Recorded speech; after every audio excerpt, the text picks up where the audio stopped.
আমার এই বড় ভাইয়ের সাথে আমাদের ভাই বোনদের সাথে বন্ধুত্বের সম্পর্ক ছিল। গার্জেন হইলেও আমরা ভয় পাইতাম, আব্বা আম্মাকেও অত ভয় পেতাম না।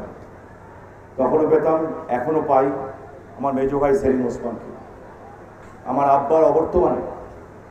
তো আমার ভাইয়াও নাসিম ওসমান বড় হয়েও সেলিম ভাইয়াকে আলাদাভাবে দেখত, কারণ সে আমাদের পরিবারের হাল ধরেছিল। সেই জন্য সবসময় সে মতামত দেয়। আর আমার সাথে ছিল বন্ধুত্বের সম্পর্ক। আমার বড় ভাই নারায়ণগঞ্জে যেই কবরস্থানটা আমার ভাই নাসিম ওসমান শুয়ে আছে, সেই কবরের ডিজাইনটা আমি আগে বানিয়েছিলাম আমার আম্মাকে দেখিয়ে, আমার আব্বার সাথে। তখন আমার আম্মাও জীবিত, আমার বড় ভাই নাসিম ওসমানও জীবিত। আমার আম্মা বললেন, আম্মার এটা পছন্দ হয়েছে, বলেন তোমার আব্বার পিছনেই আমাকে রেখো। ভাইয়া এসে আমাকে জিজ্ঞেস করলো, অর্থাৎ নাসিম ওসমান, এটা কি করেছো? আমি বললাম যে কবরের ডিজাইন। বললো কার এই দুটো কবর কার?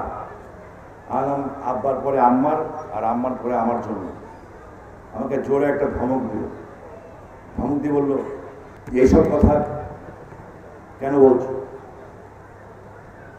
আমার এই বড় ভাইয়ের সাথে আমাদের ভাই বোনদের সাথে বন্ধুত্বের সম্পর্ক ছিল। গার্জেন হইলেও আমরা ভয় পাইতাম, আব্বা আম্মাকেও অত ভয় পেতাম না। তখনও পেতাম, এখনও পাই আমার মেজো ভাই সেলিম ওসমানকে, কারণ আমার আব্বার অবর্তমানে। তো আমার ভাইয়াও নাসিম ওসমান বড় হয়েও সেলিম ভাইয়াকে আলাদাভাবে দেখত, কারণ সে আমাদের পরিবারের হাল ধরেছিল। সেই জন্য সবসময় সে মতামত দেয়। আর আমার সাথে ছিল বন্ধুত্বের সম্পর্ক। আমার বড় ভাই, আমার ভাই এইভাবে চলে যাবে আমরা এটা ভাবি না। সবসময় সে সচেতন থাকতো। আজকে এখানে অনেকগুলি চেহারা, এই চেহারাগুলি, এর মধ্যে দুই একটা চেহারা নাই।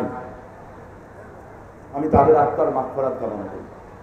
এই সেই দিনকার কথা, আমার বাসায় এই কয়েকদিন আগে সকালবেলায় আমাদের মুরব্বী, আমাদের গার্জেন, ছোটবেলায় যার কোলে পিঠে মানুষ হয়েছে, বীর মুক্তিযোদ্ধা, আমার বাবার সাথে রাজনীতি করেছেন, রশিদ ভাই উপজেলা চেয়ারম্যান বর্তমানে আছেন, আশা করি ভবিষ্যতেও থাকবেন।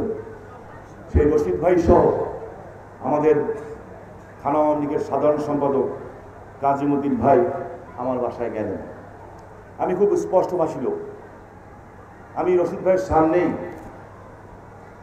কাজিম ভাইকে বললাম, কাজিম ভাই, রশিদ ভাই দরকার নাই, আপনি করেন ইলেকশন এবার। উনি বলুন, না ভাই, ভাই মুরব্বী, ভাই করুন। আমি আবার বললাম, না ঠিক আছে ভাই মুরব্বী, তো কি হয়েছে? রশিদ ভাই চুপ করে বসা। আর আপনি করেন। বললো, ভাই না, আমার একটাই অনুরোধ ভাই, যে ভাই এবার করুক, ভাই গার্জেন, ভাই মুরব্বী। এটার নামই তো রাজনীতিবিদ, এটার নামই সম্মান করতে শেখা। আমি কাজিম ভাইয়ের কাছে শিখেছি সেদিন। কাজিম ভাইও আজকে নাই, না থাকার তো কথা না। মৃত্যুর আগে তার আশা ছিল এইটাই, রশিদ ভাই করুক, এটাই তার আশা ছিল। জাহের ভাই আরেকজন ছিলেন, তিনিও আজকে নাই, এখানে থাকার কথা।